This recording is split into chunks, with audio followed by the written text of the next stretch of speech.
नमस्कार। आज नवरात्रीचा 6वा दिवस आणि आज आपण चर्चा करणार आहोत आपल्या 6व्या धातूबद्दल, जो आहे मज्जा धातू। काल आपण बघितलं अस्थि धातू। आता या अस्थि धातूच्या आतमध्ये पूरण करण्याचं म्हणजे आतमध्ये जो पदार्थ भरलेला आहे त्याला म्हणतात मज्जा धातू। त्यामुळे मज्जा ही अस्थीच्या आतमध्ये असते।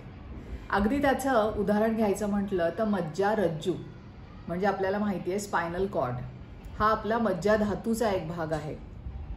तो जिथून सुरू होतो ते म्हणजे ब्रेन, जी एका स्कलमध्ये म्हणजे एका बोनी कॅव्हिटीमध्ये भरलेली आहे, ती सुद्धा आहे मज्जा। त्याचप्रमाणे तिथून निघणाऱ्या सर्व नर्व्स किंवा नसा म्हणजे मज्जा। त्यामुळे या मज्जेचं पोषण करणं आणि ती अस्थि धातूच्या आतमध्ये आहे कारण ती नाजूक आहे, अगदी लोण्याच्या गोळ्यासारखी आहे, म्हणून तिला जपणं गरजेचं असतं। आता या मज्जा धातूचं पुरण हे काम आहे आणि ज्ञान देणं म्हणजे कुठल्याही सेन्सरी ऑर्गन्सला तिथून तो मेसेज ब्रेनपर्यंत नेणं आणि आपल्याला त्याचं ज्ञान होणं हे मज्जा या धातूमुळे होत असतं। मज्जा ही आपल्या शरीराचं पोषणही करते कारण आपलं बुद्धीचंही स्थान आहे। त्यामुळे जेव्हा मज्जा धातूबद्दल आपण बोलतो तेव्हा आपल्याला शरीर आणि मन या दोन्हीचा विचार आपण इथे केलेला आहे। मज्जा धातूचं पोषण होण्यासाठी मग काय आवश्यक आहे? जसं मी म्हटलं अगदी लोण्याचा गोळा आहे, त्यामुळे तुम्ही आहारामध्ये लोण्याचा समावेश करावा, जो अतिशय स्निग्ध गुणाचा आहे। समान गुणांनी समानाची वृद्धी होते असा आयुर्वेदामध्ये सिद्धांत आहे।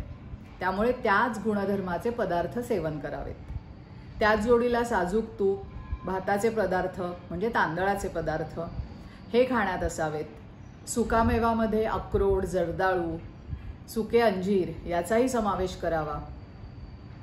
खूप उष्ण पदार्थ खाणं टाळावं।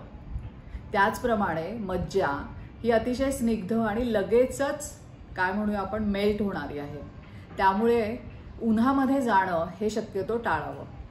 उन्हात गेल्यावर बऱ्याच वेळा आपल्याला चक्कर जाणवते, ती याचमुळे, कारण एवढं ऊन आपल्या डोक्यावर जेव्हा पडतं तेव्हा त्या मज्जेला आपण म्हणूया आघात होतो आणि मग चक्कर येणं, डोळ्यासमोर अंधारी येणं अशी लक्षणं जाणवतात। स्त्रिया खूप वेळ स्वयंपाकघरात कामं करतात, त्यामुळे तिथे सुद्धा खूप उष्णता असते। अशा वेळेस तुम्ही शरीरातलं हायड्रेशन मेंटेन ठेवणं गरजेचं आहे।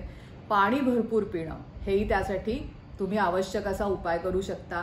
वेगवेगळी फळं खाऊ शकता जी रसाळ फळं आहेत, जसे डाळिंब, गोड संत्र, मोसंब, ज्याच्यामुळे तुमच्या शरीरामध्ये पहिला रसधातू आणि आता मज्जा याचंही रक्षण होईल। मज्जेचं पोषण करण्यासाठी काही आहाराचे घटक बघितले, आता मनाचा विचारही आपण केलाय। त्यामुळे मन शांत ठेवण्यासाठी तुम्ही मेडिटेशन, अतिशय सोप्या पद्धतीने ध्यान धारणा करू शकता, त्यामुळे तुम्ही मनावरही कंट्रोल ठेवू शकाल। त्यामुळे मज्जा धातू ही आपल्याला जसं म्हटलं मन बुद्धीचं स्थान आहे आणि एक शारीरिक अवयव असल्यामुळे आपल्याला त्याच्याकडे लक्ष नक्कीच दिलं पाहिजे।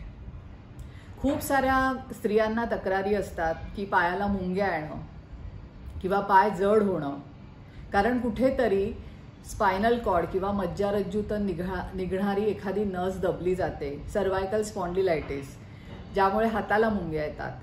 मग अशा वेळेस या नर्व्सला रिलीज करणं ही गरजेचं आहे। त्यासाठी तुम्ही योग्य व्यायाम करा। काल मी जसं सांगितलं की काही पंचकर्म उपचारही तुम्ही घेऊ शकता, ज्याच्यामध्ये अभ्यंग आहे, पिंडस्वेद आहे, बस्ती चिकित्सा आहे। त्याच पद्धतीने नस्य म्हणजे नाकामध्ये आपण औषधी सिद्ध तुपाचे थेंब घालतो, हे सुद्धा आपण मज्जेच्या पोषणासाठी आणि मज्जारज्जू आणि आपले स्पायनल कॉर्डच्या रक्षणासाठी अतिशय साधा सोपा उपाय नियमितपणे करू शकतो। त्यामुळे आता हा मज्जा धातू जो आहे शरीर आणि मन याच्यातला दुवा आहे, त्याच्यासाठी आता आपण त्याला समतोल राखण्यासाठी आजपासून प्रयत्न सुरू करूया।